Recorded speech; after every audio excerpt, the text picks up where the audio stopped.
We are learning this afternoon more on that officer-involved shooting in Brownsville in which a woman was killed in the crossfire. CBS 4's Nestor Mato joins us now. And Nestor, we now know who actually shot and killed the victim, right?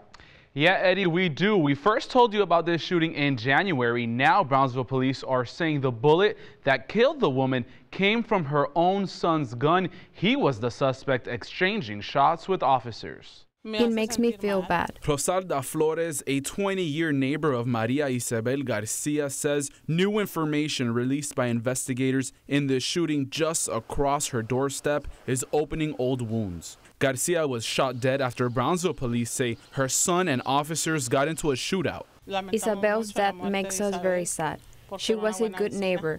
They are very good neighbors. They never start problems. Chief Orlando Rodriguez says Garcia's son, Jesse Garcia, was involved in serious problems the night of the incident. They say he confronted his ex-girlfriend while she was in a car with off-duty Border Patrol agent Raul Hernandez on Santiago Lane in Brownsville. After a struggle, Garcia allegedly grabbed Agent Hernandez's gun, shot him in the leg, and took off as officers arrived. Garcia made it to his home just 2 blocks away, and that's where police say he shot at Brownsville officers and Cameron County Sheriff deputies. There were over 50 shots taken by police. Flores says she saw as police and Garcia exchanged gunfire, one of those bullets hitting Mrs. Garcia. What we did learn from ballistics is that he actually is responsible for taking his own mother's life directly. Mrs. Garcia died shortly after being hit by her own son's bullet. Flores says she wonders why Isabel had to die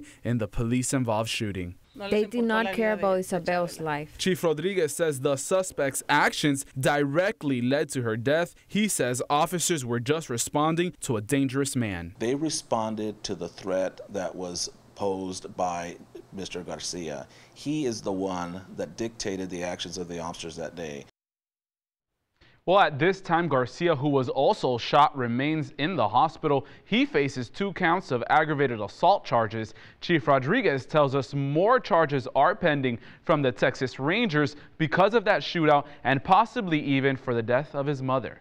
In the studio, Nestor Mato, CBS 4 News and ValleyCentral.com.